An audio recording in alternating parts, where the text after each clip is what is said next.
Hello and welcome to Wandsworth Library's Shakespeare Week. In this video, we will be examining Romeo and Juliet, one of the greatest love stories ever written. As the prologue to the play says, two noble houses, both alike in dignity, in fair Verona where we lay our scene, from ancient grudge break to new mutiny, and civil blood makes civil hands unclean. That is, in Verona, two great noble houses are at war. But from these two noble houses, Juliet Capulet and Romeo Montague fall in love. They meet at a masked ball and are instantly smitten with one another. But their families will never allow them to be together. The scene we will do today is the scene in the orchard, the famous balcony scene in which Romeo and Juliet profess their love for one another. Now all that remains is to find out who's going to be my Juliet. It's soft.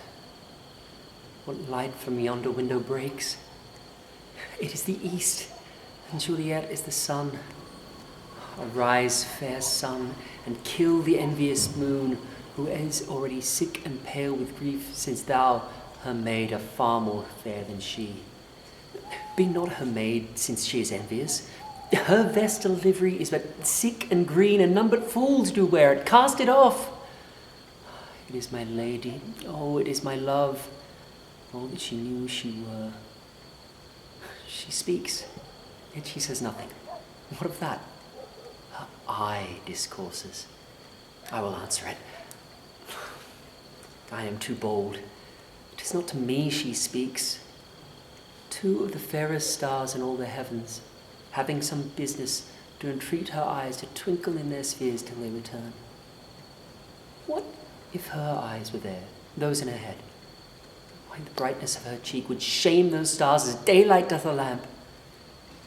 Her eyes in heaven, through the airy brilliant stream so bright, the birds would sing and think it were not night. See, she lays her cheek upon her hand. Oh, that I were a glove upon her hand, that I might touch that cheek. Ay me. She speaks. Oh, speak again, bright angel. Romeo, Romeo, wherefore art thou Romeo? Deny thy father and refuse thy name. Or, if thou wilt not, be but sworn my love, and I'll no longer be a Capulet. Shall I hear more? Or shall I speak at this? Is but thy name, it is my enemy. Thou art thyself, though, not a Montague. What is a Montague? It is not hand, nor foot, nor arm, nor face, nor any other part belonging to a man. Don't be some other name. What's in a name? That which we call a rose by any other name would sound as sweet. So would Romeo, were he not Romeo called, retain that dear perfection that he owes without that title. Romeo, doff thy name, and for thy name, which is no part of thee, take all of me. I take thee at thy word.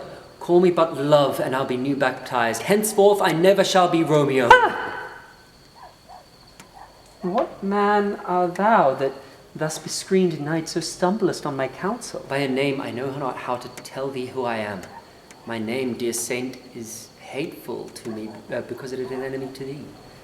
Had I it written, I would tear the word.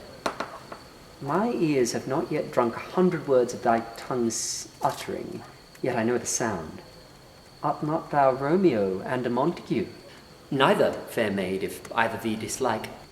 How camest thou hither? Tell me, and wherefore?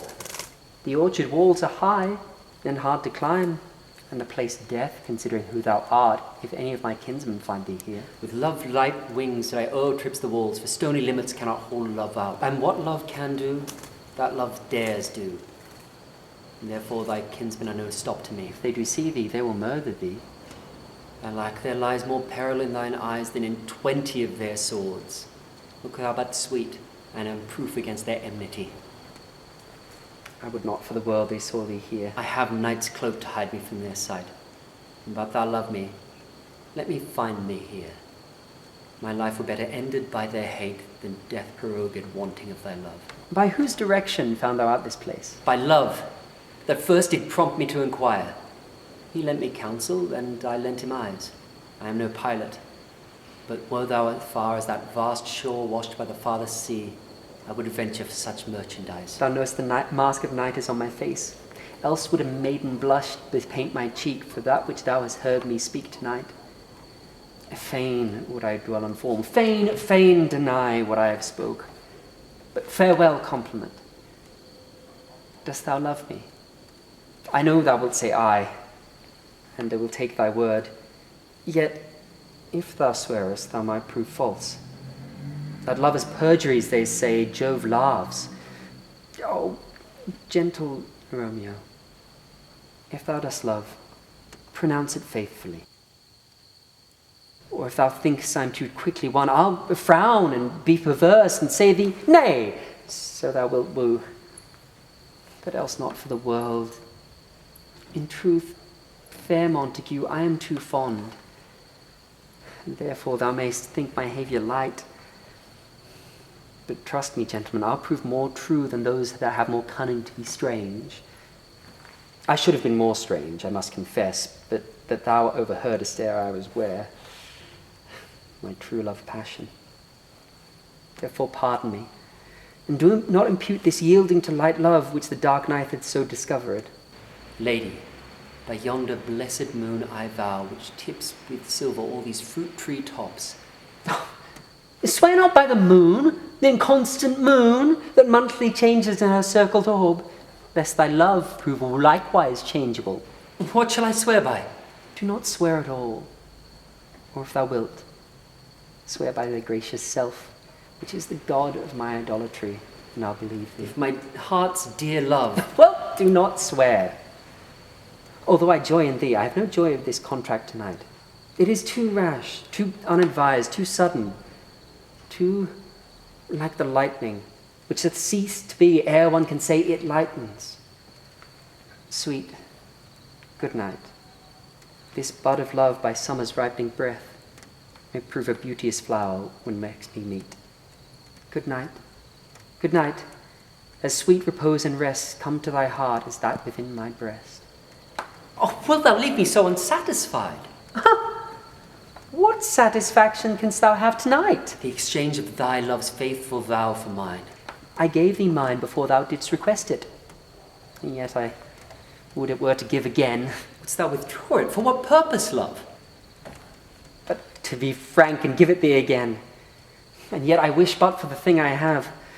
My bounty is as boundless as the sea, my love as deep. The more I give to thee, the more I have, for both are infinite. I hear someone within. Dear love, adieu. Anon, good nurse. Sweet Montague, be true. Stay but a little, I will come again.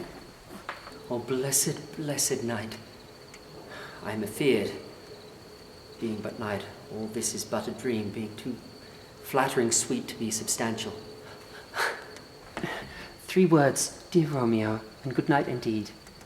If that thy bent of love be honourable, thy purpose marriage, send me word tomorrow by one that I'll procure to come to thee, where and what time thou wilt perform the rite, and all fortunes at thy foot I'll lay, and follow thee, my lord, throughout the world. Tomorrow I will send. So thrive my soul. 1,000 times good night. 1,000 times the worst to want thy light. Love goes to love as schoolboys from their books, but love from love towards school with bitter looks. Hist, Romeo, hist! Oh, for a falconer's voice to lure this tassel back again. Bondage is hoarse and may not speak aloud, else I would tear the cave where echo lies, and make her airy tongue more hoarse than mine with repetition of my Romeo. It is my soul that calls upon my name. How silver sweets our lovers' tongues by night, like sweetest music to attending ears. Romeo, my Nias, what o'clock tomorrow shall I send for thee? By the hour of 9. I will not fail. 'Tis 20 year till then.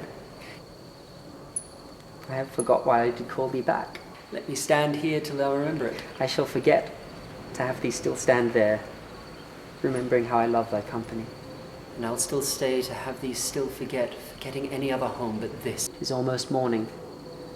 I would have thee gone, and yet no farther than a wanton's bird that lets it hop a little from his hand, like a poor prisoner in his twisted gyves, and with a silken thread plucks it back again, so loving, jealous of his liberty. I would I were thy bird. Sweet, so would I. Yes, I should kill you with much cherishing. Good night, good night. Parting is such sweet sorrow, but I say good night till it be morrow. Sleep dwell in thine eyes, peace in thy breast. I would I were sleep and peace so sweet to rest. Hence will I to my ghostly friar's cell, his help to crave, and my dear hap to tell.